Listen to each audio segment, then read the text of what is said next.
Hello everyone, this is Deepak single. आप सभी का विद्या गुरु के प्लेटफॉर्म पर मैं स्वागत करता हूं। दोस्तों, ये वीडियो होने वाली है अगस्त महीने के प्रथम वीक की, जहां पर हम इंपॉर्टेंट करंट करने वाले हैं कवर। याद रखिएगा 1 अगस्त से 7 अगस्त तक के इंपॉर्टेंट मसलों को कवर करूंगा, जिसमें अमेरिका के राष्ट्रपति डोनाल्ड ट्रंप के द्वारा भारत पर लगाए गए टैरिफ की भी विस्तार से चर्चा होगी।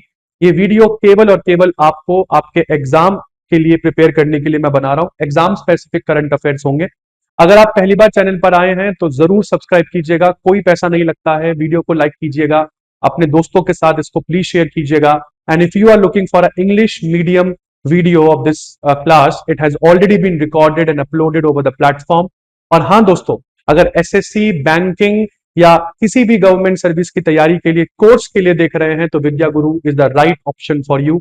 हम आपको पेन ड्राइव कोर्सेज भी ऑफर करते हैं। डिस्क्रिप्शन में भी नंबर गिवन है और हमारी वेबसाइट पर भी आप जाकर क्लिक कर सकते हैं, और वीडियो के बॉटम में भी आपको नंबर्स गिवन है। आप प्लीज जाइए, अपनी सीट्स को बुक कीजिए बिफोर इट्स टू लेट। आइए दोस्तों, शुरू करते हैं वीडियो को। आज का पहला करंट एलआईसी से संबंधित है। लाइफ इंश्योरेंस कॉर्पोरेशन ने 1 बिलियन अमेरिकी डॉलर की forward rate agreement wall street के बैंकों के साथ साइन करी। अमेरिका में एक स्ट्रीट है वॉल स्ट्रीट, जहां पर सभी अमेरिका के मेजर बैंक्स वहां पे लोकेटेड है। इस डील में फॉरवर्ड रेट डील होती क्या है? फॉरवर्ड रेट एग्रीमेंट का मतलब है कि हम आज डिसाइड कर लेते हैं कि हम बॉन्ड को किस दाम पर खरीदेंगे फ्यूचर में। भविष्य में जो बॉन्ड आप खरीदोगे वो कितने दाम पर खरीदे जाएंगे, उसका तय हम आज कर लेते हैं। भले ही प्राइस बढ़े या घटे, बॉन्ड के रेट पर कोई प्रभाव नहीं पड़ेगा, क्योंकि आपने ये डील साइन कर ली है। सबसे इंपॉर्टेंट चीज, वॉल स्ट्रीट बैंकों में कौन कौन से बैंकों के नाम है? दुनिया का सबसे बड़ा bank JP Morgan, bank of America, ये भी इसमें आता है। तो सभी वॉल स्ट्रीट बैंक्स ऑलमोस्ट इस एग्रीमेंट में हैं। इसके बाद दोस्तों, हाल फिलहाल में एक रिपोर्ट आई है। रिपोर्ट को रिलीज किया है insurance brokers association of India ने। रिपोर्ट का टाइटल है leading to the path to insurance for all, broker of the future. इस रिपोर्ट में क्या बोला गया है? इस रिपोर्ट में यह बोला गया है कि 18 साल से ऊपर के हर प्रत्येक 2 भारतीयों में से 1 भारतीय के पास ही केवल जीवन बीमा है, लाइफ इंश्योरेंस है। प्रत्येक 5 भारतीयों में से 2 के पास ही केवल हेल्थ इंश्योरेंस है। 18 साल से ऊपर की बात हो रही है। और अगर मैं सरकारी नीतियों को हटा दूं तो ये रेशियो जो है, ये 1 प्रति 4 भारतीयों तक गिर जाता है। मतलब प्रत्येक 4 भारतीयों में से 1 के पास ही ये सब कुछ है, वहां तक गिर जाता है। जबकि भारत की जनसंख्या जो रूरल एरियाज में रहती है वो 65% है। रूरल एरियाज में तो जीवन बीमा और जो आपका स्वास्थ्य बीमा है उसकी पहुंच तो और बुरी है। कहा जाता है कि लाइफ इंश्योरेंस की जो ब्रांचेस हैं रूरल एरियाज में, वो 2% भी नहीं है। मतलब मुश्किल से 2%। तो रूरल इंडियंस जाएंगे कैसे बीमा करवाने के लिए? ये भी अपने आप में एक बड़ी बात है। इसके बाद दोस्तों आगे बढ़ते हैं। उत्तराखंड के मुख्यमंत्री पुष्कर सिंह धामी ने किताब लॉन्च करी है। इसका नाम है sustainable wellness of students, a collective responsibility in higher education. यहां पर दोस्तों बच्चों के ऊपर फोकस किया गया है इस किताब में। इस किताब को एडिट किया है लता पांडे और डॉक्टर रामानंद ने। आगे चलते हैं। Indira Gandhi national centre for arts जो है वो होस्ट करने वाला है नेशनल सिंपोजियम। क्यों कर रहा है होस्ट ये नेशनल सिंपोजियम? मतलब 6 से 8 अगस्त के बीच में आई थिंक ये हो चुका है। एक बार डेट के लिए मुझे थोड़ा देखना पड़ेगा। बट हाँ, नेशनल सिंपोजियम होस्ट क्यों किया? क्योंकि यूनेस्को ने जब भगवत गीता और नाट्य शास्त्र को रिकॉग्नाइज किया, उसी को सेलिब्रेट करने के लिए हमने ये नेशनल सिंपोजियम होस्ट किया है। तो नेशनल सिंपोजियम का टाइटल क्या रखा? Timeless text and universal teachings, inscriptions of Bhagavad Gita and Natya Shastra in the UNESCO memory of the world international registrar. और सबसे इंपॉर्टेंट चीज, ये कहां पर होस्ट किया गया? न्यू दिल्ली में होस्ट किया गया। इसके बाद दोस्तों द्रौपदी मुर्मू आपको यहां पर दिख रही हैं। बट बात है प्रेसिडेंट रूल की। राष्ट्रपति शासन जो मणिपुर में लगा था 13 फरवरी 2025 को, राष्ट्रपति शासन जिसको आप राज्य आपातकाल भी कहते हैं, इसका जिक्र आर्टिकल 356 में है। इसको लगाने के बाद ये अधिकतम 6 महीने तक चलता है। कितना? 6 महीने तक। और 6 महीने से ज्यादा अगर आपको चलाना है तो 6 महीने खत्म होने से पहले आपको इसको रिन्यू भी करना पड़ेगा।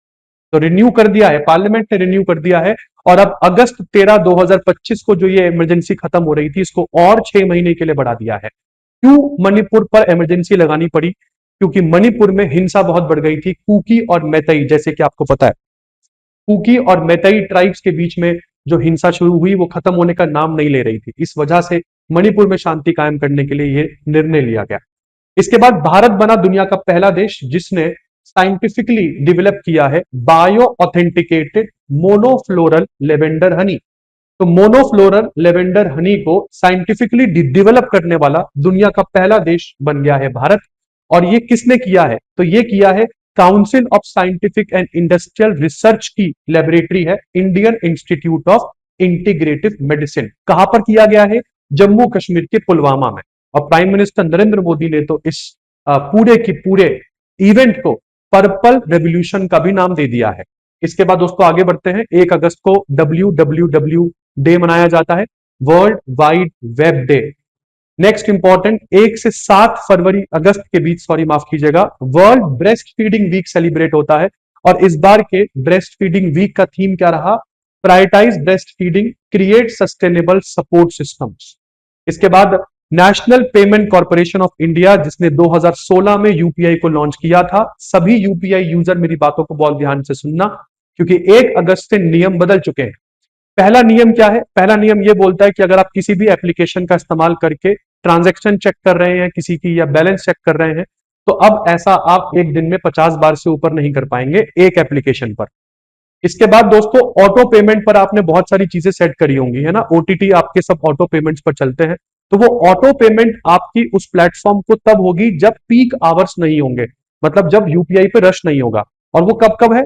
या तो 10 बजे से पहले, नहीं तो 1 बजे से 5 बजे के बीच दोपहर में, नहीं तो रात को 9:30 बजे के बाद। तीसरा, यूपीआई एप्लीकेशन खोलकर अगर बैंक डिटेल को चेक करना चाहते हैं तो ऐसे में एक दिन में 25 बार से ऊपर आप नहीं कर पाएंगे। इसके बाद दोस्तों अनकंफर्म्ड पेमेंट्स, कभी कभार आप किसी को पेमेंट करते हो, कंफर्म नहीं होती, पेंडिंग में चली जाती है, कई कई दिनों तक वो पेंडिंग शो होता है। तो अब वो पेंडिंग स्टेटस कुछ सेकंडों में अपडेट करना जरूरी हो जाएगा। और अगर आप किसी पेमेंट की स्थिति जानना चाहते हैं तो ऐसा आप एक दिन में 3 बार कर पाएंगे, वो भी 90-90 सेकंड के गैप में।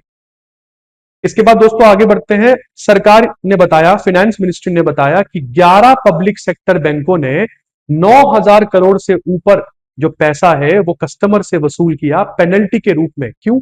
क्योंकि इन कस्टमर ने अपने अकाउंट में, अपने खाते में जो मिनिमम बैलेंस है वो नहीं रखा हुआ था। ऐसे में सबसे ज्यादा पैसा वसूला गया एसबीआई के द्वारा। एसबीआई के बाद कैनरा बैंक का नाम आता है, bank of Baroda, Punjab national bank, Indian bank, central bank of India, bank of India, union bank of India, ये सब आते हैं बेटा। इसके बाद आगे बढ़ते हैं। भारत में ही बना हुआ, मैं बात कर रहा हूं 1 मेगावाट का ग्रीन हाइड्रोजन प्लांट को कमीशन कर दिया गया है गुजरात के कांडला में। और इसको इनॉग्रेट करने पहुंचे भारत के पोर्ट्स और शिपिंग मंत्री सर्बानंदा सोनोवाल। तो श्री सर्बानंदा सोनोवाल के द्वारा इसको इनॉग्रेट किया गया। मैं बात कर रहा हूं 1 मेगावाट के ग्रीन हाइड्रोजन प्लांट की, जो गुजरात के कांडला में लगा हुआ है। इसके बाद दोस्तों आगे बढ़ते हैं। मिनिस्ट्री ऑफ पेट्रोलियम ने यहां पर लॉन्च कर दिया है अपना घर इनिशिएटिव। और ये इनिशिएटिव जो है ये सभी सरकारी तेल कंपनियों के द्वारा लॉन्च किया जाएगा। दूसरा इंपॉर्टेंट चीज, यहां पर ट्रक ड्राइवर्स के वेलफेयर का खास ध्यान रखा गया है। तो ट्रक ड्राइवर्स को अपना घर इनिशिएटिव में स्वच्छ बाथरूम मिलेंगे, स्वच्छ पानी मिलेगा, नहाने के लिए जगहें मिलेंगी, खाना मिलेगा।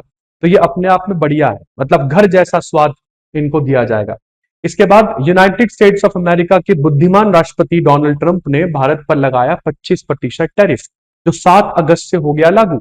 और ये टैरिफ आपको बता दूं, ये इसलिए लगाया गया क्योंकि मिस्टर ट्रंप ये बोल रहे हैं कि भारत ने रशिया से तेल खरीदना बंद नहीं किया। रशिया से भारत बहुत बड़ी मात्रा में आम डील करता है। और सबसे इंपॉर्टेंट चीज ये बोल रहे हैं कि ये भारत की वजह से ही हो रहा है कि रशिया यूक्रेन का युद्ध समाप्त नहीं हो रहा, क्योंकि भारत के द्वारा खरीदा गया तेल रूस यूक्रेन के युद्ध में तेल की तरह काम कर रहा है, हम और आग लगा रहे हैं, ऐसा ये बोल रहे हैं। इसके बाद बुद्धिमान राष्ट्रपति ये भी बोलते हैं कि मैं कुछ सेक्टर्स को इससे बाहर रखता हूं। और ये कुछ सेक्टर्स वो है जो शायद अमेरिकन पॉकेट पर काफी भारी पड़ेंगे अगर वो टैरिफ में आ जाते हैं। कौन से सेक्टरों को बाहर रखा गया? तो फार्मास्यूटिकल सेक्टर, स्मार्टफोन, इन सबको बाहर रखा गया। तो बुद्धिमान राष्ट्रपति फिलहाल पूरी दुनिया को अपने टैरिफ के डंडे से डरा रहे हैं। और कहीं ना कहीं ग्लोबल साउथ जो है उसमें एक यूनिटी देखने को मिल रही है डोनाल्ड ट्रंप के अगेंस्ट। इसके बाद दोस्तों आगे चलते हैं।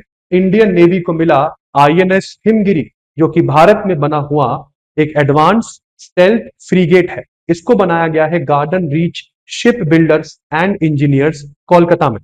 इस पूरे आईएनएस हिमगिरी में 75% चीजें भारतीय लगी हैं। तो ये भारत में बना हुआ आईएनएस हिमगिरी है। इसके बाद दोस्तों भारत की सेना ने एक एक्सरसाइज कंडक्ट करी जिसका नाम है दिव्य दृष्टि, और ये ईस्ट सिक्किम में की गई है। दोस्तों सबसे पहले आपको बात बता दूं, गलवान वैली के बाद तो ये बहुत इंपॉर्टेंट हो जाता है क्योंकि सिलीगुड़ी कॉरिडोर के पास ये एक्सरसाइज होती है। और इस एक्सरसाइज में किस टुकड़ी ने पार्टिसिपेट किया, तो यहां पर आपके पास त्रिशक्ति, ये त्रिशक्ति कॉर्प्स, जिनका हेडक्वार्टर भी आप लोगों को सुकना में मिलेगा जो सिलीगुड़ी के पास में है, उन्होंने पार्टिसिपेट किया। इसमें हम किसी देश को नहीं बुलाते हैं। सारी अभ्यास केवल 3 तरह के होते हैं, मैंने आपको बताया था। एक तो होता है घरेलू अभ्यास, इसमें किसी देश को नहीं बुलाया जाता। फिर होता है द्विपक्षीय अभ्यास जिसमें 2 देश मिलकर अभ्यास करते हैं। और फिर आता है बहुपक्षीय अभ्यास जिसमें 2 से ज्यादा देश शामिल होते हैं। इसके बाद दोस्तों आगे बढ़ते हैं। वाइस एडमिरल संजय वत्सायन जो है ये बने भारत के vice chief of naval staff. तो 47वें vice chief of naval staff है ये। इनको सन 2000 में नाव सेना मेडल से सम्मानित किया गया था। 2025 में अति विशिष्ट सेवा मेडल से सम्मानित किया गया था। तो अच्छा खासा करियर है सर का। इसके बाद वाइस एडमिरल कृष्णा स्वामीनाथन को अपॉइंट किया गया flag officer commanding in chief western naval command. Important है बेटा ये भी करंट। इसके बाद लेफ्टिनेंट जनरल पुष्पेंद्र सिंह बने भारत के आर्मी के वाइस चीफ। कौन? पुष्पेंद्र सिंह जी, ये लेफ्टिनेंट जनरल है। इनको भी अति विशिष्ट सेवा मेडल और बार टू सेना मेडल से सम्मानित किया गया है। इसके बाद दोस्तों Indo Tibetan border police ITBP ने डिपार्टमेंट ऑफ बायोटेक्नोलॉजी के साथ एक समझौता ज्ञापन किया है जिसमें बायोमेडिकल रिसर्च को बूस्ट किया जाएगा। क्यों भाई? ताकि फोर्सेस का वेलफेयर किया जा सके। इस पूरे की पूरे रिसर्च में किन चीजों पर ध्यान दिया जा रहा है कि ऊंचे जगहों पर ह्यूमंस किस तरीके से अडेप्ट कर सकते हैं, बायो सिक्योरिटी किस तरीके से बढ़ाई जा सकती है, बायोमेडिकल डिवाइस और प्रोस्थेटिक्स के ऊपर भी ये रिसर्च काम करेगी, फूड बायोटेक्नोलॉजी, और इतनी उसमें सर्दी में जो घाव है वो किस तरीके से तेजी से भरे, और फ्रोस्ट बाइट का क्या ट्रीटमेंट हो सकता है। और तो ये सब चीजें इस पूरे के पूरे एमओयू में आप लोगों को देखने को मिलेगी। इसके बाद दोस्तों रिजर्व बैंक ऑफ इंडिया ने यहां पर बोल दिया है कि न्यू इंडिया कोऑपरेटिव बैंक और सारस्वत कोऑपरेटिव बैंक मर्ज हो सकते हैं। तो न्यू इंडिया कोऑपरेटिव बैंक की सभी शाखाएं सारस्वत कोऑपरेटिव बैंक में मर्ज हो जाएंगी। इसका मतलब न्यू इंडिया कोऑपरेटिव बैंक के कस्टमर और branches Saraswat bank cooperative bank के कस्टमर और ब्रांचेस के नाम से जाने जाएंगे। और इसकी वजह से भारत का सबसे बड़ा अर्बन कोऑपरेटिव बैंक बन गया है सारस्वत कोऑपरेटिव बैंक। इसके बाद फ्रेंड्स मिनिस्ट्री ऑफ माइंस ने यहां पर भारत के 7 संस्थानों को सेंटर ऑफ एक्सेलेंस घोषित किया है under national critical mineral mission. तो नेशनल क्रिटिकल मिनरल मिशन के अंतर्गत भारत की 7 संस्थानों को सेंटर ऑफ एक्सेलेंस घोषित किया गया है। सूची आपके सामने है। IIT Bombay, IIT Hyderabad, IIT ISM Dhanbad, IIT Roorkee, CSIR IIMT Bhubaneswar, CSIR MNL Jamshedpur और NFTDC हैदराबाद। इसके बाद फ्रेंड्स श्री राजकुमार अरोड़ा जो बन गए हैं ये भारत के controller general of defence account बन गए हैं। Controller general of defence account कौन? श्री राजकुमार अरोड़ा। सर 1990 बैच के IDAS ऑफिसर हैं, मतलब Indian defence account service officer हैं। इसके बाद दोस्तों डॉक्टर मयंक शर्मा की बात करता हूं, ये बन गए हैं भारत के लिए फाइनेंशियल एडवाइजर डिफेंस सर्विसेज। तो भारत की रक्षा मंत्रालय को रक्षा से संबंधित कामों में ये डिफेंस एडवाइस करेंगे, मतलब फाइनेंशियल एडवाइस करेंगे। ये 1989 बैच के IDAS ऑफिसर हैं। इसके बाद फ्रेंड्स आगे बढ़ते हैं। प्रोफेसर मिशेल बन गई हैं एस्ट्रोनॉमर रॉयल। एस्ट्रोनॉमर रॉयल, आपको बता दूं इस पद के 350 साल के इतिहास में आज तक इस पद पर कभी कोई महिला नहीं बैठी। इस पद का काम क्या होता है? इस पद का काम होता है ब्रिटेन के मोनार्क को सलाह देना कि किस तरीके से किस तरीके से यूके में स्पेस और साइंस के पब्लिक इंटरेस्ट को बूस्ट किया जा सके। इसके बाद फ्रेंड्स 71वें नेशनल फिल्म अवार्ड्स 2023 की सूची आपके सामने है जिसमें बेस्ट फीचर फिल्म का अवार्ड मिला बारबी फिल्म को, बेस्ट नॉन फीचर फिल्म का अवार्ड मिला फ्लावरिंग मैन को, बेस्ट डॉक्यूमेंट्री का अवार्ड मिला गॉड वल्चर एंड ह्यूमन को, बेस्ट एक्टर का अवार्ड मिला है शाहरुख खान और 12वीं फेल के विक्रांत मैसे को, और ये पहला नेशनल अवार्ड है शाहरुख खान के लिए। इसके बाद बेटा बेस्ट एक्ट्रेस का अवार्ड भी शेयर हुआ है रानी मुखर्जी और सॉरी माफ कीजिएगा, बेस्ट एक्ट्रेस का अवार्ड शेयर नहीं हुआ, रानी मुखर्जी को मिला है चैटर्जी वर्सेस नॉर्वे के लिए, और ये रानी मुखर्जी के लिए भी इनका पहला नेशनल अवार्ड है। सपोर्टिंग एक्टर का अवार्ड शेयर हुआ है विजय राघवन और मुत्तु पेतई सोनू भास्कर के बीच। अगर हम विजय राघवन की बात करते हैं तो जिस मूवी में काम किया उसका नाम है पोकालम, ये मलयालम भाषा में बनी हुई फिल्म है। और ये मुत्तु पेतई की बात करते हैं तो इन्होंने पार्किंग में काम किया था जो तमिल में बनी हुई फिल्म है। इसके अलावा बेस्ट फिल्म क्रिटिक का अवार्ड मिला है उत्पल दत्ता को, यह असमी भाषा में है। नेक्स्ट इंपॉर्टेंट है, भारत की फुटबॉल टीम के नए कोच, मेंस फुटबॉल टीम के नए कोच खालिद जामिल बने, क्योंकि पिछला कोच जो है उसने रिजाइन कर दिया था। क्यों कर रहा था मैंने बताया भी था, क्योंकि फीफा में भारत की रैंकिंग गिर गई थी। तो खालिद जामिल जो है ये भारत की फीफा के नए कोच है। इनको किसने अपॉइंट किया है? AIFF ने, मतलब ऑल इंडिया फुटबॉल फेडरेशन ने, जिसका हेडक्वार्टर दिल्ली में है। 1937 में ये बॉडी बनी थी। फिर एशियन डेवलपमेंट बैंक के प्रेसिडेंट नाम है मसातो कांडा, इन्होंने लॉन्च कर दिया है universal health coverage practitioners and experts knowledge exchange and resources, जिसको UHC पीयर्स कहते हैं। इसका काम क्या होगा? इसका काम होगा regional peer to peer learning network को बढ़ावा देना। इसका काम होगा यूनिवर्सल हेल्थ कवरेज, मतलब सार्वभौमिक स्वास्थ्य का जो अधिकार है वो ज्यादातर लोगों तक पहुंचाना इस पूरी प्रोग्राम का काम होगा, खासकर की एशिया और पैसिफिक रीजन में। एशिया और पैसिफिक याद कीजिएगा। इसके बाद दोस्तों आगे बात करते हैं, इंडिया ने लॉन्च किया पहला FIFA talent academy for girls, Bharat की पहली फीफा टैलेंट एकेडमी लड़कियों के लिए। ये कहां पर है? तो आपको बता दूं दोस्तों, ये तेलंगाना के हैदराबाद में है। हैदराबाद में भी गाची बाउली स्टेडियम कॉम्प्लेक्स में है। तो किसने किया इनॉग्रेट? वही ऑल इंडिया फुटबॉल फेडरेशन, जिसके प्रेसिडेंट है कल्याण चौबे। नेक्स्ट इंपॉर्टेंट करंट आता है, उड़ीसा की सरकार ने यहाँ पर शक्ति श्री प्रोग्राम को लॉन्च किया। उड़ीसा के मुख्यमंत्री मोहन चरण मांझी है, उन्होंने इसको लॉन्च किया। अब ये शक्ति श्री इनिशिएटिव में होगा क्या? जितने भी हायर एजुकेशन इंस्टीट्यूट्स हैं उड़ीसा में, वहां पर एक तो CCTV कैमरे लगाए जाएंगे हर जगह पर। जो भी शक्ति विभाग है, मतलब सॉरी शिकायत विभाग है, उसमें जल्दी से जल्दी निपटारा हो उसको बढ़ाया जाएगा। विमेन सेफ्टी को बढ़ाया जाएगा, और इसी की तरीके से हर एक कैंपस में कुछ ट्रेंड स्टूडेंट जो लीडर्स होंगे उनको रखा जाएगा। इसके बाद दोस्तों ऑस्ट्रेलिया ने फिर एक बार कुछ किया है, टिकटॉक, स्नैपचैट, इंस्टाग्राम, फेसबुक और एक्स, इस पर तो 16 साल से कम के बच्चे अकाउंट नहीं बना सकते थे, ये पहले ही बैन कर दिया इन्होंने। और अब दिसंबर 2025 से बैन हो गया है यूट्यूब पर भी अकाउंट बनाना, खास करके उन बच्चों के लिए जिनकी उम्र 16 साल से कम है। इसके बाद 8.8 मेगा रिक्टर का भूकंप जो है वो कामचेटका पेनिनसुला में आया, जिसकी वजह से सुनामी के थ्रेट आने लगे। और कहा जाता है कि 2011 के 9 रिक्टर स्केल के बाद का ये दूसरा सबसे बड़ा भूकंप है उस रीजन में। 2011 में जब 9 रिक्टर स्केल का भूकंप आया था, तब जापान में फुकुशिमा न्यूक्लियर डिजास्टर हुआ था। तो ये इस भूकंप का एपिसेंटर बताया जा रहा है कि 119 किलोमीटर दूर है, साउथ ईस्ट ऑफ पेट्रोपेवलोस्क कामचैट्स्की से। और इसका जो एपिसेंटर है वो काफी शैलो है, मतलब पानी से काफी बहुत अंदर नहीं है। मतलब अगर आप देखें तो 19.3 किलोमीटर की गहराई पर ही इसका एपिसेंटर बताया जा रहा है, जो काफी शैलो है। इसके बाद दोस्तों यूनाइटेड किंगडम के प्रधानमंत्री कियर स्टारमर ने बड़ी अनाउंसमेंट कर दी है। तो डोनाल्ड ट्रंप से क्या दूर जा रहा है यूके? क्योंकि फ्रांस ने भी देखा देखी अनाउंसमेंट कर दी है। इन्होंने बोला कि जो यूनाइटेड नेशन जनरल असेंबली की मीटिंग होने वाली है, अब शायद हम उस मीटिंग में पैलेस्टाइन को देश के रूप में स्वीकार कर लें। और हम देश के रूप में स्वीकार क्यों करेंगे? क्योंकि इजराइल ने अभी तक गाजा में अपने अपराध नहीं रोके हैं। इजराइल अभी तक गाजा और इजराइल के बीच में कोई सीज फायर नहीं हुआ है।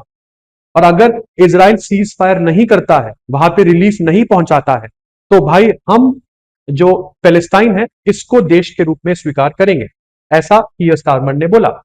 सबसे इंपॉर्टेंट चीज इन्होंने क्या बोला कि हम कुछ कंडीशंस पर पैलेस्टाइन को देश मानेंगे। अगर गाजा में मिलिट्री ऑपरेशंस बंद हो जाए, अगर उनका एनेक्सेशन प्लान्स जो वेस्ट बैंक में चल रहा है वो उसको बंद कर दे, अगर वो शांति वार्ता करने के लिए मान जाते हैं। और आपको पहले बता दूं, भारत समेत 140 देश पैलेस्टाइन को देश मानते हैं। और यूके की देखा देखी, जैसे कि मैंने आपको बोला, फ्रांस ने भी अब राग में राग मिलाना शुरू कर दिया है। फ्रांस के भी राष्ट्रपति इमैनुअल मैक्रों भी सेम बात बोल रहे हैं।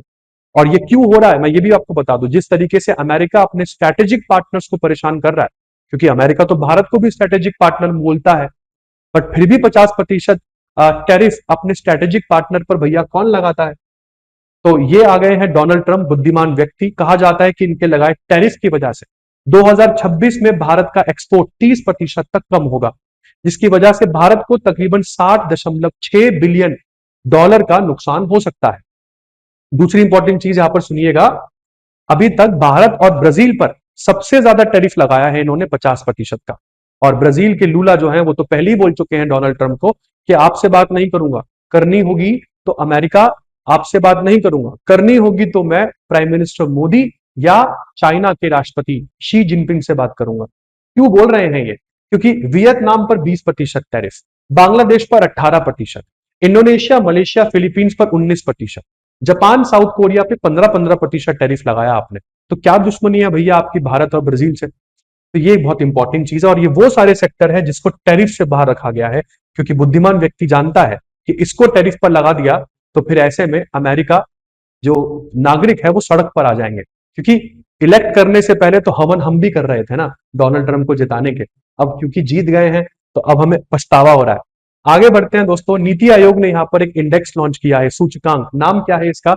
इंडिया इलेक्ट्रिक मोबिलिटी इंडेक्स, जिसमें ट्रैक किया जाएगा कि हर राज्य और यूनियन टेरिटरी ईवी इंफ्रास्ट्रक्चर को प्रमोट करने के लिए क्या कर रही है और कितना उसको प्रमोट कर रही है, और उसके हिसाब से रैंकिंग मिलेगी। आपको पहले बता दूं 2070 तक हमारा एम है कि भारत को नेट जीरो देश बनाना है। उसके लिए ये इंडेक्स काफी इंपॉर्टेंट होगा और इसी इंडेक्स के बारे में आगे भी बात करूंगा मैं एक करंट में। बट आपको उससे पहले बता दूं, भारत बना दुनिया का 5वां सबसे बड़ा एविएशन मार्केट। हालांकि सबसे बड़ा एविएशन मार्केट आज भी यूएस है, फिर चाइना है, यूनाइटेड किंगडम और चौथे नंबर पर स्पेन आता है, 5वें पर हम आते हैं। हमने 2024 में 241 मिलियन पैसेंजर्स को हैंडल किया और ये रिपोर्ट निकाली है इंटरनेशनल एयर ट्रांसपोर्ट एसोसिएशन के द्वारा। रिपोर्ट का नाम है world air transport statistics report, जिसको वैट्स कहते हैं। और सबसे इंपॉर्टेंट चीज आपको बता दूं, इस रिपोर्ट में बताया गया कि दिल्ली मुंबई के बीच का रूट जो है ये दुनिया का सबसे बिजिएस्ट एयरपोर्ट पेयर है। तो दिल्ली मुंबई दुनिया के सबसे बिजिएस्ट एयरपोर्ट पेयर्स है। इसके बाद परीक्षा पे चर्चा को मिला Guinness world record. Guinness book of world record ने सम्मानित किया परीक्षा पे चर्चा को। क्यों? क्योंकि एक महीने में तकरीबन 53 करोड़ रजिस्ट्रेशन हो गई परीक्षा पे चर्चा पे, मतलब सिटीजन एंगेजमेंट एक महीने में 53 करोड़। और ये कब हुआ? इनके 8वें संस्करण के दौरान, जो माय जीओवी प्लेटफॉर्म पर करवाया गया था। इसके बाद दोस्तों नीति आयोग, मैंने बताया था मैं इलेक्ट्रिक मोबिलिटी इंडेक्स रिपोर्ट की दोबारा बात करूंगा। तो इस रिपोर्ट में नीति आयोग ने कुछ टारगेट सेट करे। टारगेट क्या है? इन्होंने बोला कि भारत जो है वो चाहता है कि 2030 तक हमारी गाड़ियां, जितनी वो कुल गाड़ियां भारत की सड़कों पे दौड़े, उसमें से 30% गाड़ी कम से कम ईवी होनी चाहिए। हालांकि 2020 में भारत का जो ईवी पेनिट्रेशन था वो मतलब दुनिया के एवरेज का तकरीबन 1/5वां हिस्सा था, 1/5वां दुनिया के औसतन का कम था। 2024 में ये बढ़कर आपका 2/5 पहुंचा, 2/5, जो कि हालांकि प्रोग्रेस तो है बट पॉजिटिव नहीं है, ज्यादा होना चाहिए था। तो नीति आयोग क्या बोल रही है कि सर ईवी इंफ्रास्ट्रक्चर बढ़ तो रहा है, ये पिकअप तो कर रहा है, बट उतना नहीं जितना इसको करना चाहिए था। तो ऐसे में पॉलिसी और ज्यादा स्ट्रॉन्ग करनी पड़ेगी। ये बात मैं आपको बता चुका हूं। कांडला में सर्बानंदा सोनोवाल इनॉग्रेट कर रहे हैं ग्रीन हाइड्रोजन प्लांट गुजरात, और ये भारत को नेट जीरो विजन, भारत के नेट जीरो विजन और भारत की सस्टेनेबिलिटी की तरफ भारत को लेके जाएगा और साथ के साथ गुजरात को नवीकरणीय ऊर्जा में लीडर बनाएगा। तो ये भी एक बहुत इंपॉर्टेंट है, क्योंकि गुजरात में इस तरह के इंफ्रास्ट्रक्चर और बनेंगे तो गुजरात क्यों नहीं नवीकरणीय ऊर्जा में लीडर होगा। इसके बाद फ्रेंड्स आगे बढ़ते हैं। पहली बार ऐसा हो रहा है जब से टाटा ने जेएलआर को खरीदा है, जगुआर लैंड रोवर को खरीदा है, तब से इस कंपनी का कोई भी भारतीय सीईओ नहीं बना। तो अब इस कंपनी को इसका पहला भारतीय सीईओ मिल रहा है, नाम है इनका पीबी बालाजी। इससे पहले कौन थे? इससे पहले थे एड्रियन मॉडल। एड्रियन मॉडल जो सीईओ रहे 3 साल तक के लिए और 35 साल का करियर है इनका जगुआर लैंड रोवर में। आपको बता दूं ये एक ब्रिटिश ब्रांड है जो टाटा ने एक्वायर करी थी। 6 अगस्त को दोस्तों हिरोशिमा डे सेलिब्रेट होता है, क्योंकि विश्व युद्ध के खत्म होने के दौरान 1945 में 6 अगस्त के दिन ही लिटिल बॉय नाम का एक एटॉमिक बम अमेरिका ने जापान के हिरोशिमा पर गिराया था। तो ये उस दिन की याद दिलाता है। और इसी के 3 दिन के बाद मैं नागासाकी डे भी आपको पढ़ाऊंगा, जहां पर फैटमैन नामक बम गिराया जाता है। इसके बाद दोस्तों रिजर्व बैंक ऑफ इंडिया ने ऐलान कर दिया है सभी बैंकों को कि अगर आपको स्पेशल वॉस्त्रो अकाउंट खोलने हैं तो हमसे परमिशन लेने की जरूरत नहीं है। दोस्तों जब कोई भारतीय बैंक के साथ कोई फॉरेन बैंक, जब भी कोई विदेशी बैंक किसी भारतीय बैंक में खाता खोलता है भारत में, तो ऐसे खाते को वॉस्त्रो अकाउंट कहा जाता है। क्यों खोल रहा है वो? ताकि रुपए में लेन देन को और आसानी से मैनेज किया जा सके। पहले इस तरह के खाते खोलने के लिए आरबीआई की परमिशन चाहिए होती थी, अब नहीं चाहिए। आरबीआई ने लेटेस्ट सर्कुलर में साफ कर दिया है। इसके बाद आगे बढ़ते हैं। इंडिया जो है वो world health organisation IRCH workshop on herbal medicine को जो है इंडिया ने होस्ट किया 6 से 8 अगस्त के बीच गाजियाबाद में, गाजियाबाद के फॉर्चून डिस्ट्रिक्ट होटल में। ये पूरा की पूरा हर्बल मेडिसिन के ऊपर लगाया गया जो प्रदर्शनी था, ये भारत की तरफ से मिनिस्ट्री ऑफ आयुष WHO की तरफ से इसको ऑर्गेनाइज किया गया पूरी तरीके से गाजियाबाद में। इसके बाद दोस्तों आरबीआई ने अप्रूव कर दिया है, आपको मैं पहले ही बता दूं, जब भी किसी बैंक का एमडी और सीईओ चेंज होता है या किसी और को बनाया जाता है या जो ऑलरेडी है उसको रीअपॉइंट करा जाता है तो आरबीआई से अप्रूवल लेना जरूरी होता है। तो आरबीआई ने अप्रूवल दे दिया है और आपके सामने है इंडसइंड बैंक के नए एमडी और सीईओ मिस्टर राजीव आनंद। इंडसइंड बैंक का हेडक्वार्टर मुंबई में है। 1994 में यह बैंक बना था और इसका स्लोगन है, हम आपको अमीर महसूस करवाते हैं, we make you feel richer. इसके बाद इंडिया और फिलीपींस के रिश्ते बढ़ गए हैं और दोनों ही देश एक दूसरे के स्ट्रैटेजिक एलाई हो चुके हैं।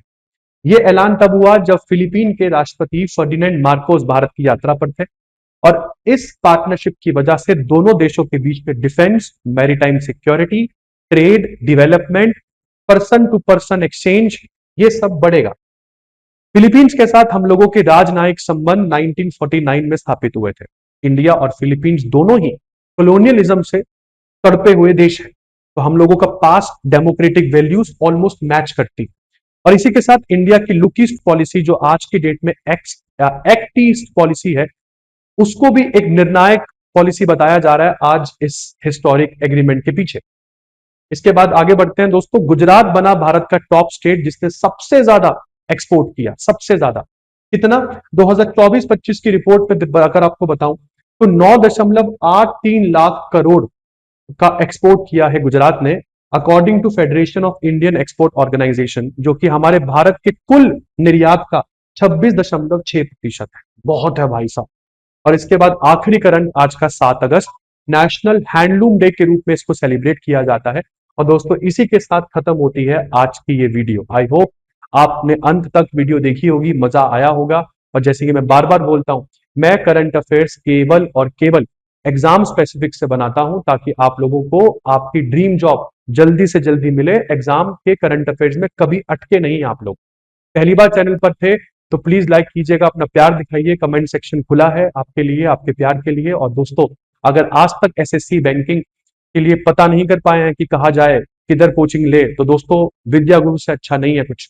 हम पेनड्राइव कोर्सेज भी आपको देते हैं। जीएस की तैयारी पूरी तरीके से आप इस प्लेटफॉर्म पर मेरे साथ ही करेंगे, ना केवल current affairs but history, polity, geography, social science से जुड़ी हर चीज आपको इस प्लेटफॉर्म पर मैं ही पढ़ाऊंगा। इसी वीडियो के साथ ये है वीडियो का अंत। This is Deepak single signing off. मिलते हैं अगस्त की दूसरी वीडियो में, तब तक ध्यान रखिए अपना। धन्यवाद।